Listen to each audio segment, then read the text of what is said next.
Eu creio no poder dos joelhos que se dobram. Eu creio no poder da oração. Eu creio no poder das mãos que se levantam. Eu creio no poder da oração. Boa noite, queridos irmãos, queridas irmãs.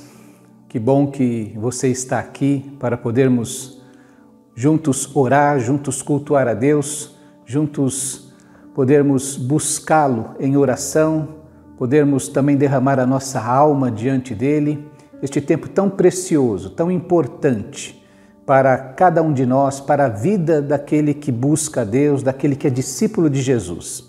É um privilégio este tempo que passamos juntos. Quero lembrá-lo dos motivos de oração que temos colocado diante de Deus constantemente. Além deste tempo aqui, temos os nossos encontros diários de segunda, terça, quinta e sexta, às 20 horas, um momento de oração, um momento precioso em que podemos compartilhar os nossos pedidos, compartilhar também os nossos motivos de gratidão e orarmos uns pelos outros e orarmos por todos aqueles motivos, por aquela agenda de oração. Orar pelo nosso país, pelas autoridades, pela estrutura, pelas vacinas, para que elas cheguem ao Brasil e cheguem a todos os que precisam. Orar pelos nossos governantes, para que eles tenham este espírito cívico de servir a população. Orar também pelas pessoas que têm sofrido pessoalmente por conta da pandemia, mas também agora pelos efeitos colaterais. A economia fragilizada, muitos irmãos sem emprego, sem renda e sem recursos, muitas vezes, para manter a própria família. É o tempo de orarmos muito por estas pessoas e por aquelas famílias que perderam seus entes queridos. Às vezes o pai, a mãe, filhos e famílias que precisam agora se reestruturar diante da ausência desta pessoa tão importante para a família. Orarmos também pela nossa igreja, que apesar das circunstâncias, apesar das dificuldades todas que temos enfrentado, está agindo, está trabalhando, está servindo, está proclamando. Sou grato a Deus pela vida de cada líder de ministério e por cada voluntário que tem tido um esforço todo especial para nos adaptarmos a estas novas circunstâncias e aprendermos, inclusive, a usarmos estas novas ferramentas que têm facilitado este tempo de distanciamento. Ore então pela sua igreja, ore pelos líderes, ore pelos voluntários, ore pela nossa mensagem, que neste tempo de desespero, de tanta dificuldade, nós tenhamos aquela palavra temperada com sal para podermos dar a razão da nossa fé, a razão desta viva esperança que existe em nós, a razão, ó Deus, de ainda crermos que o nosso Deus tem algo a nos dizer de maneira tão especial. Quero convidar então você a orar, a iniciarmos este tempo com oração. Tiago diz que se alguém está feliz, que ele cante louvores. Se alguém está sofrendo, que ele ore. Eu não sei em qual destas situações você se encaixa nesta noite, neste momento. Se você está feliz ou se você tem muitos problemas a enfrentar. Qualquer um deles é tempo de ir a Deus, ou com os seus louvores, ou com os seus pedidos, com as suas orações. Vamos fazer isso então? Deus querido, nós te agradecemos o privilégio de podermos nos encontrar neste momento, neste lugar chamado oração e desta forma, Deus, cada um em sua casa, cada um em seu local, mas todos unidos diante de Ti, ó Deus, suplicando a Tua graça, suplicando o Teu poder, suplicando a Tua direção, suplicando a manifestação, ó Deus, da sua soberania sobre a nossa vida.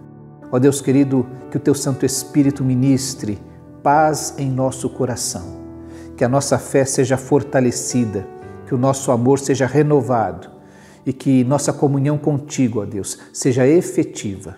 Nós te agradecemos por mais uma vez estarmos juntos e podermos buscar o teu trono de graça, de onde vem todo o socorro oportuno.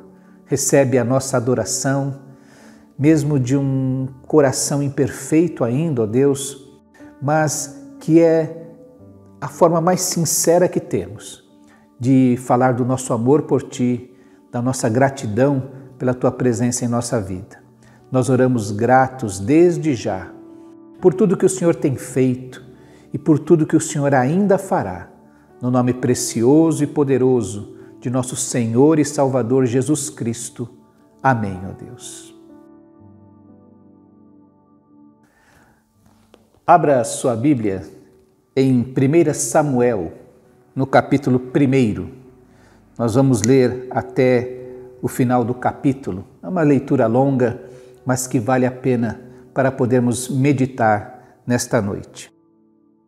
Havia certo homem em Ramataim, Zufita, dos homens de Efraim, chamado Eucana, filho de Jeroão, neto de Eliú e bisneto de Tou, filho do efraimita Zufi. Ele tinha 2 mulheres, uma se chamava Ana e outra Penina. Penina tinha filhos, Ana, porém, não os tinha. Todos os anos este homem subia de sua cidade a Siló para adorar e sacrificar ao Senhor dos Exércitos. Lá, Ofni e Finéias, os 2 filhos de Eli, eram sacerdotes do Senhor. No dia em que Eucana oferecia sacrifícios, dava porções à sua mulher Penina e a todos os filhos dela. Mas a Ana dava uma porção dupla, porque a amava, apesar de que o Senhor a tinha deixado estéril. E porque o Senhor a tinha deixado estéril, sua rival a provocava continuamente a fim de irritá-la. Isso acontecia ano após ano. Sempre que Ana subia à casa do Senhor, sua rival a provocava e ela chorava e não comia. Eucana, seu marido, lhe perguntava: Ana, por que você está chorando? Por que não come? Por que está triste? Será que eu não sou melhor para você do que 10 filhos?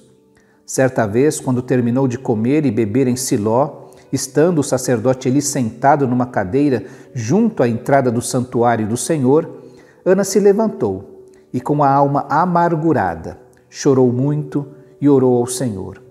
E fez um voto dizendo: Ó Senhor dos exércitos, se tu deres atenção à humilhação da tua serva, te lembrares de mim e não te esqueceres da tua serva, mas lhe deres um filho, então eu o dedicarei ao Senhor por todos os dias de sua vida, e o seu cabelo e a sua barba nunca serão cortados.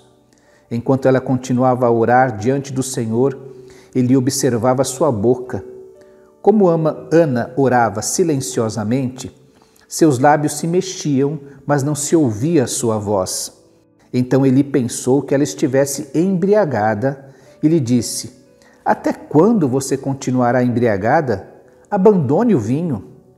Ana, porém, respondeu: Não se trata disso, meu senhor. Sou uma mulher muito angustiada. Não bebi vinho nem bebida fermentada. Eu estava derramando minha alma diante do Senhor. Não julgues tua serva uma mulher vadia. Estou orando aqui até agora por causa de minha grande angústia e tristeza. Ele respondeu: Vá em paz, e que o Deus de Israel lhe conceda o que você pediu. Ela disse: Espero que sejas benevolente para com a tua serva. Então ela seguiu seu caminho, comeu, e seu rosto já não estava mais abatido. Na manhã seguinte, eles se levantaram e adoraram o Senhor.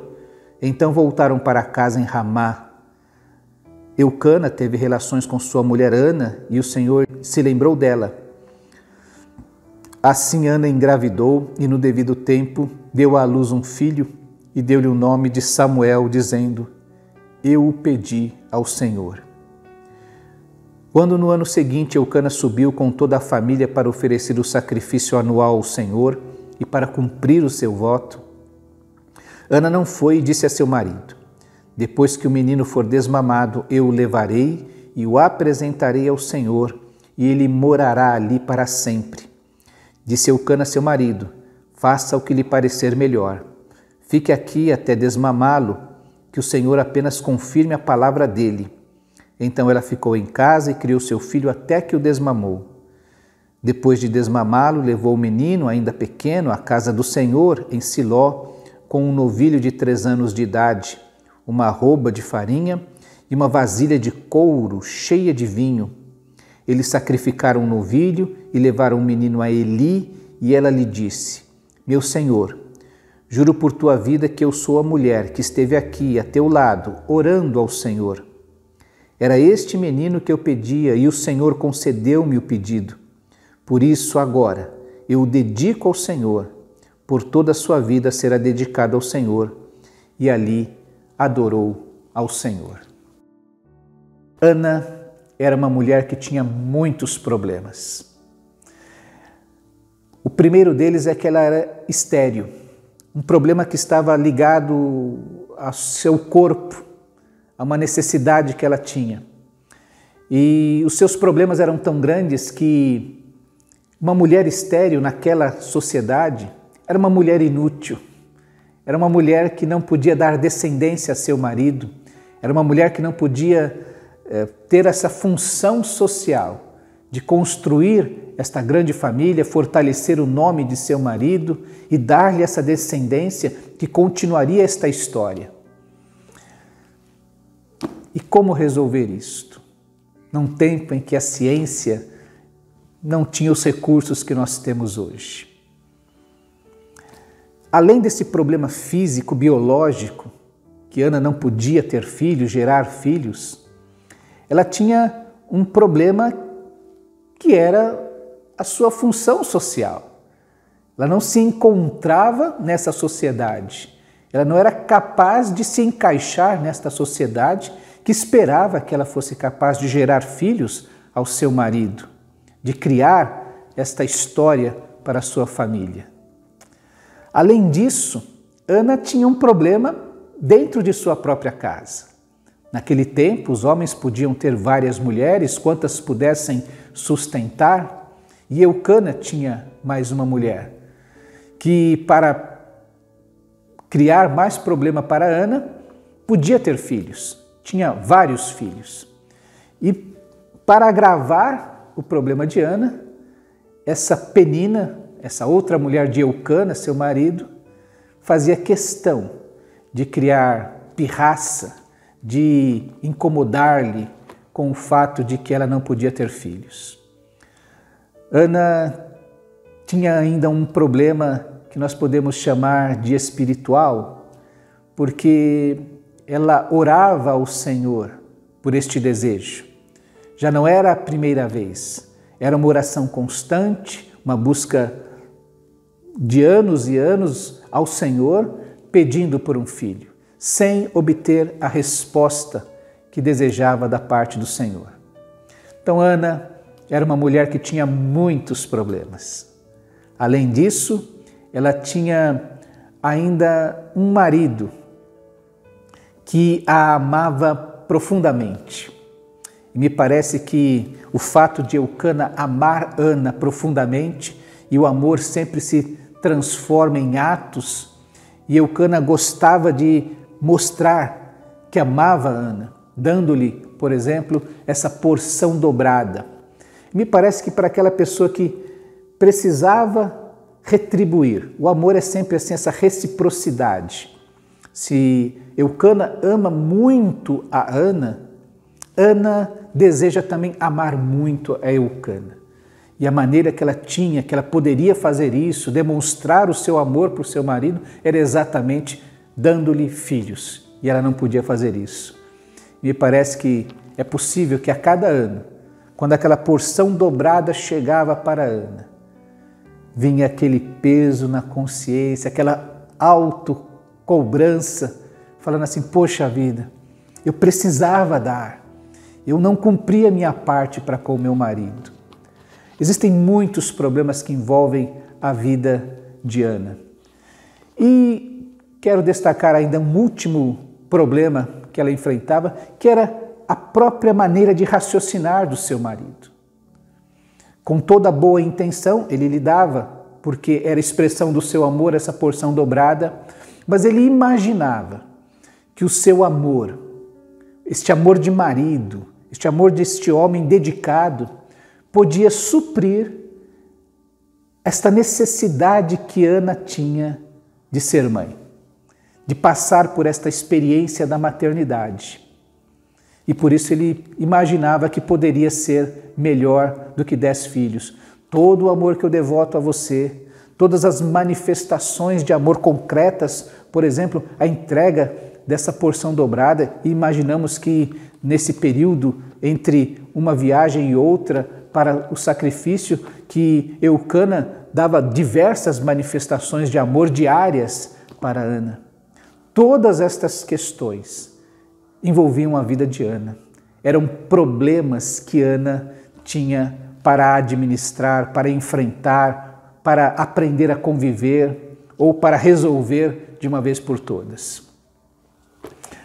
Os problemas físicos, biológicos, Ana não tinha a medicina avançada que temos hoje.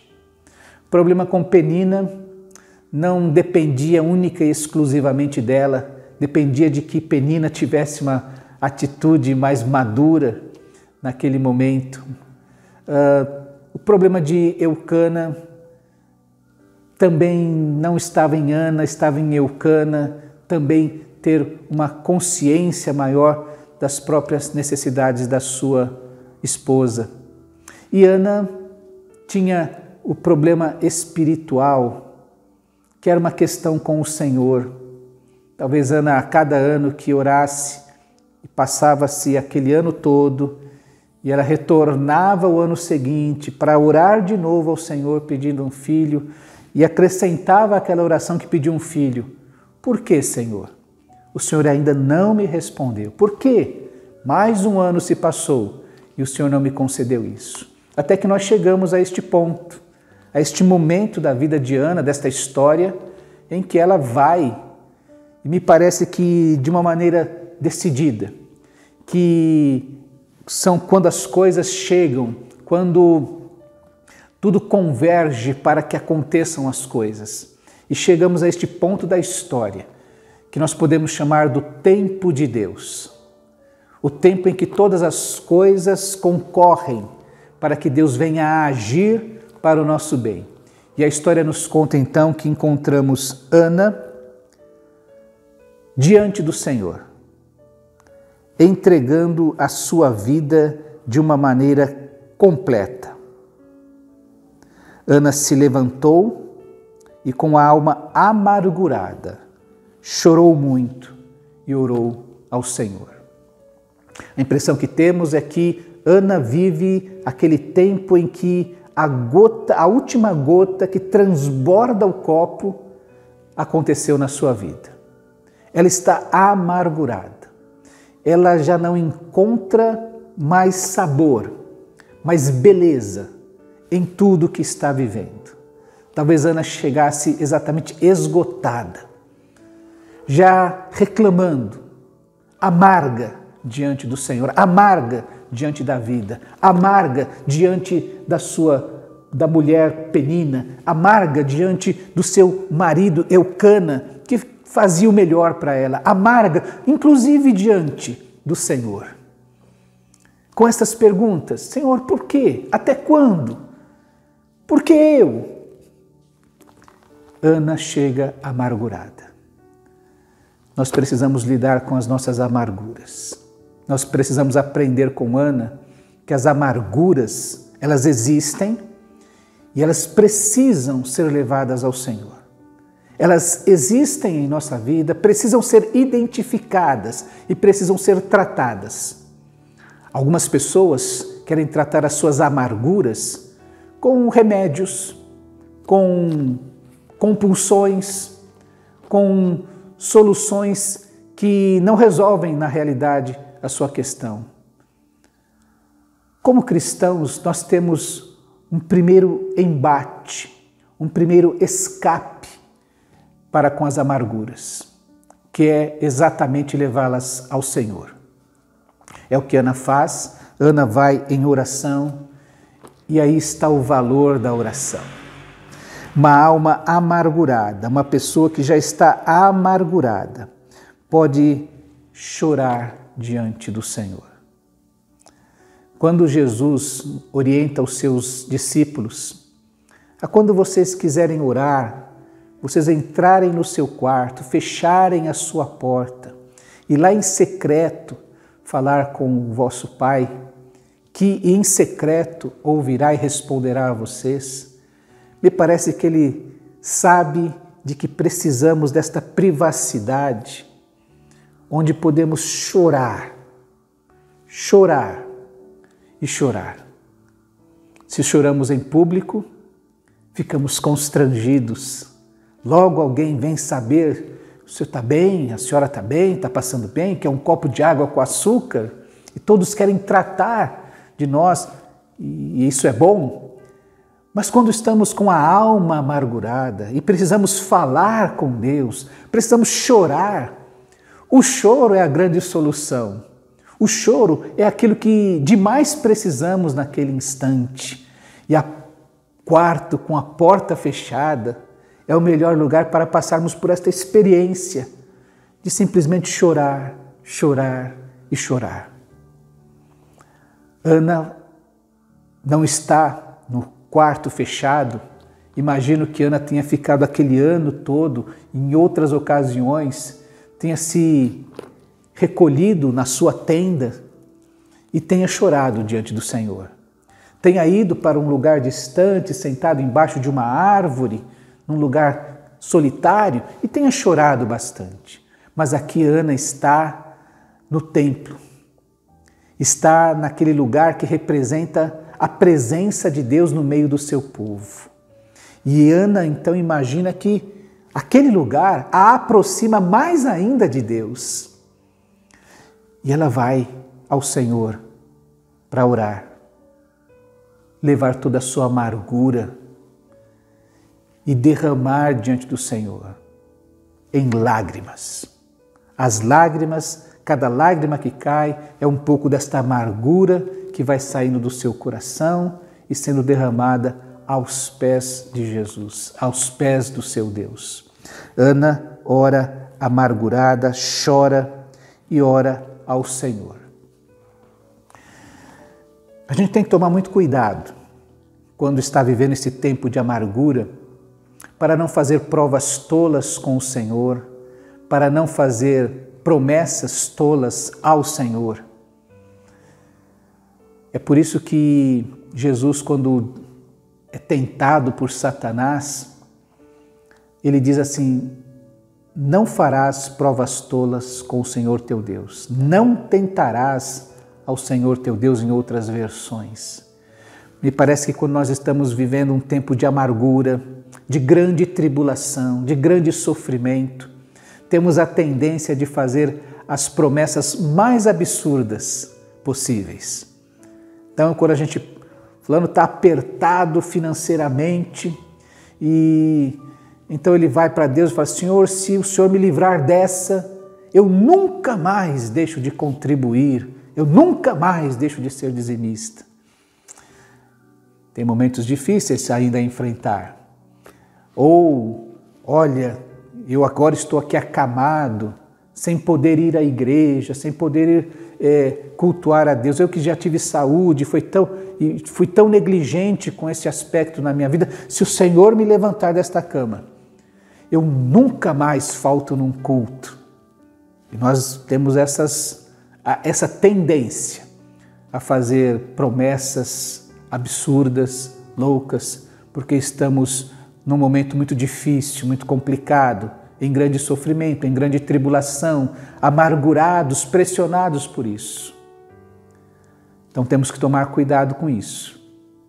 O tempo da provação, Tiago diz que ela deve ser enfrentada, esse tempo da provação deve ser enfrentado com paciência, porque por vezes essa tribulação não vai passar tão rápido. não é uma oração que a resolverá.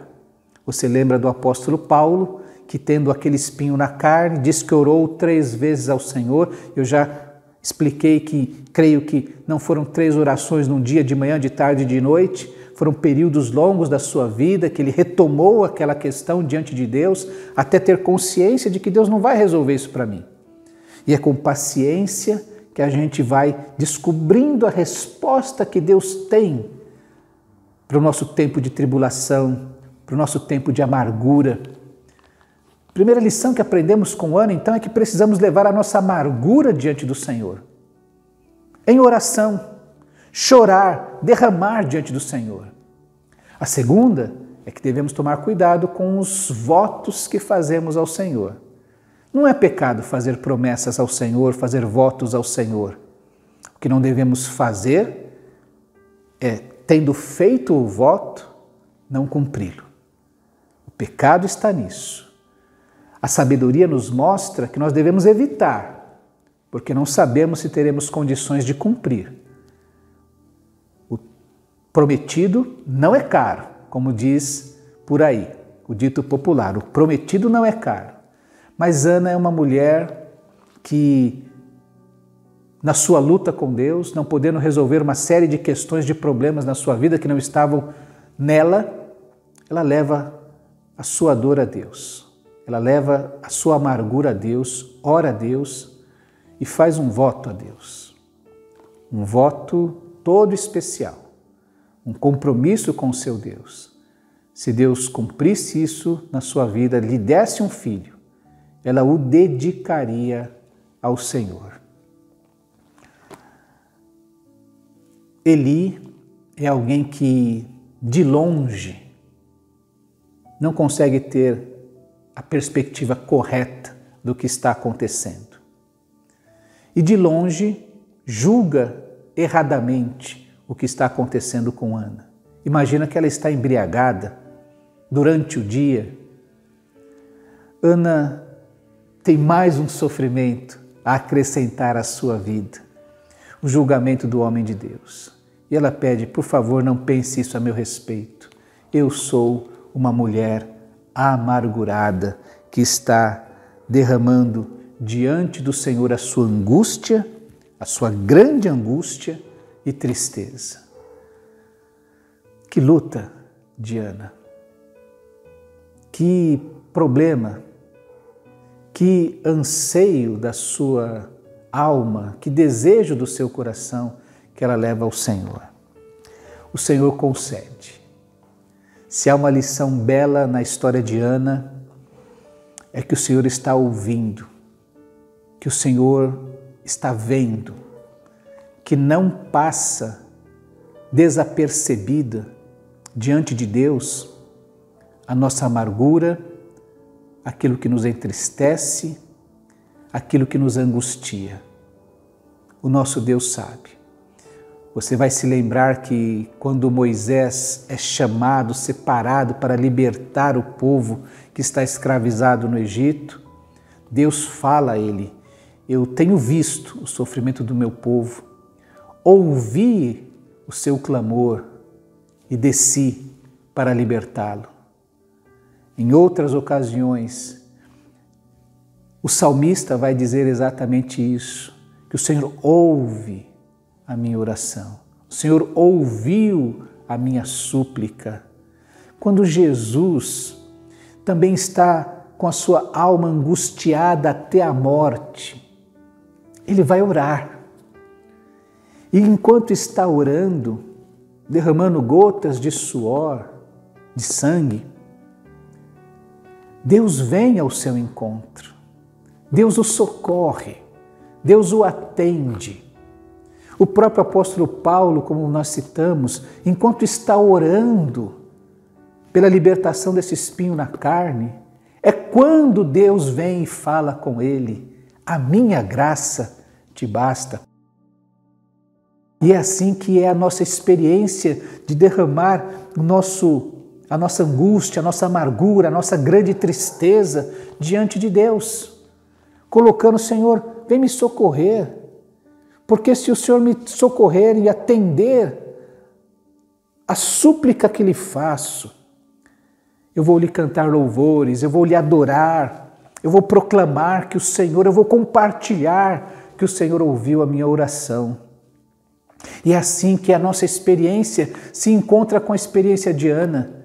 Ela foi a mulher a quem Deus atendeu, ouviu a sua tristeza, a sua angústia, a sua amargura, a sua reclamação e o seu voto. E atendeu, e realizou um milagre. E aquela que era estéril, agora se torna mãe. Eu vou brincar aqui, não é qualquer mãe, ela não foi mãe de qualquer filho, ela foi mãe de Samuel, o profeta e juiz de Israel, o grande personagem do Antigo Testamento.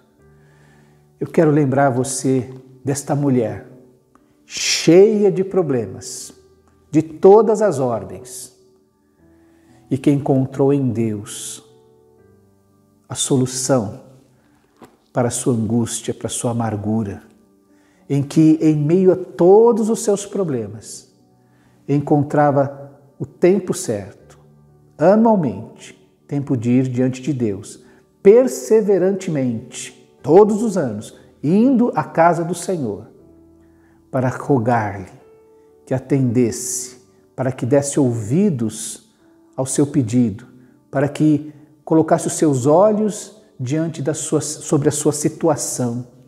E Deus a atendeu. É a este Deus que adoramos. É diante deste Deus que nos reunimos neste momento para orar, para colocar diante dele aquilo que nos angustia, aquilo que nos traz tristeza, aquilo que está querendo nos deixar ou nos tornar pessoas amargas, que perdem o gosto pela vida, que perdem a esperança. Eu quero convidar você a aprender com Ana. Se aprendemos com Eva semana passada, toda a nossa fragilidade como humanos, podemos aprender com Ana que essa fragilidade pode ser jogada aos pés do Senhor. Que essa fragilidade pode receber a força que vem do Senhor e trazer sustento e vitória e alegria e satisfação para a nossa vida. Não é à toa que Jesus disse aos que o ouviam, aos seus discípulos: eu vim para que vocês tenham vida abundante, vida que vale a pena ser vivida. Eu quero convidar você então a fazermos como Ana e levarmos a nossa amargura diante do Senhor, a levarmos aquilo que nos traz grande tristeza, grande angústia diante do Senhor. E aí, colocarmos isso diante dos pés do Deus soberano, o Deus que ouve a nossa oração e que responde a cada oração conforme a sua soberana vontade. Fecha os teus olhos. Deus querido, nós te agradecemos o grande privilégio que temos de podermos ousar entrar na Tua presença por causa do sacrifício de Cristo. Nós vimos diante de Ti, ó Deus, trazendo a nossa amargura, para que ela seja substituída, ó Deus, por uma viva esperança. Trazemos, ó Deus, aquilo que nos angustia, para que seja substituído, ó Deus, pela paz que vem de Ti. Trazemos, ó Deus, a nossa tristeza, para que ela seja substituída pela alegria e que os nossos lábios, ó Deus, cantem hinos de louvor e adoração ao Teu nome. Ó Deus querido, ouve a oração de cada um dos Teus servos que agora Te buscam e colocam diante de Ti, ó Deus, o seu coração. Colocam diante de Ti, ó Deus, as suas lágrimas. Venha, ó Deus, entrar com a providência, com o milagre, ó Deus, que cada um de nós necessita e que só pode vir das Tuas mãos. Nós oramos gratos desde já, porque cremos que em breve, assim como Ana fez, também faremos, de trazer diante de Ti a resposta que o Senhor trouxe para a nossa vida, em grande alegria, em grande gozo, em grande gratidão, ó Deus, e compartilhar com o Teu povo as vitórias que o Senhor nos concede. Nós oramos no nome precioso e poderoso do Senhor Jesus Cristo. Amém.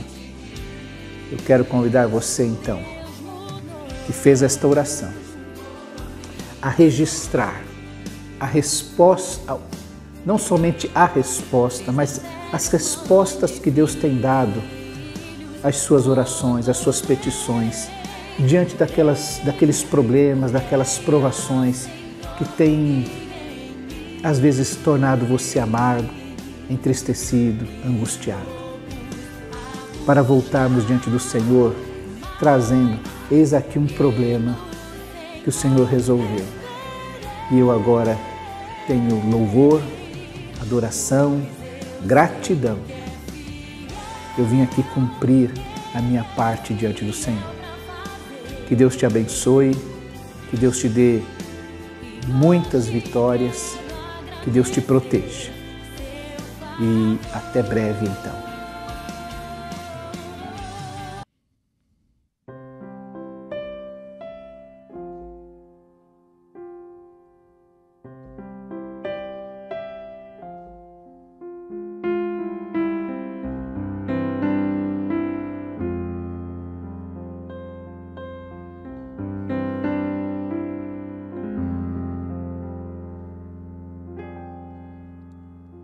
Há momentos que na vida pensamos em olhar atrás.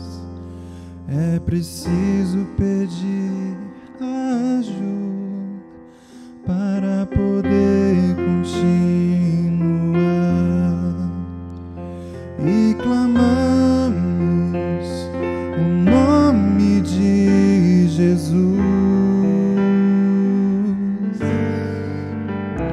E clamamos o nome de Jesus.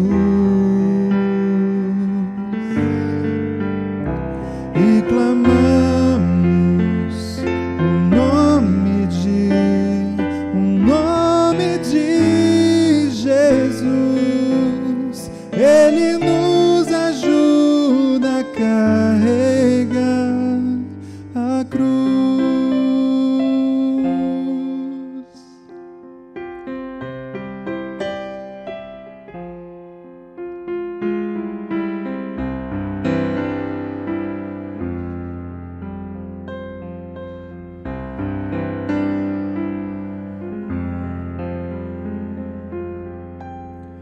Há momentos que na vida pensamos em olhar atrás.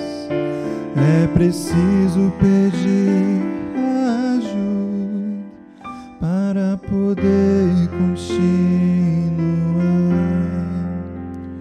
E clamamos o nome de Jesus. E clamamos o nome de Jesus. E clamamos o nome de Jesus. Ele nos ajuda a carregar a cruz. Ele nos ajuda a carregar a cruz. E clamamos o nome de Jesus. E clamamos o nome de Jesus.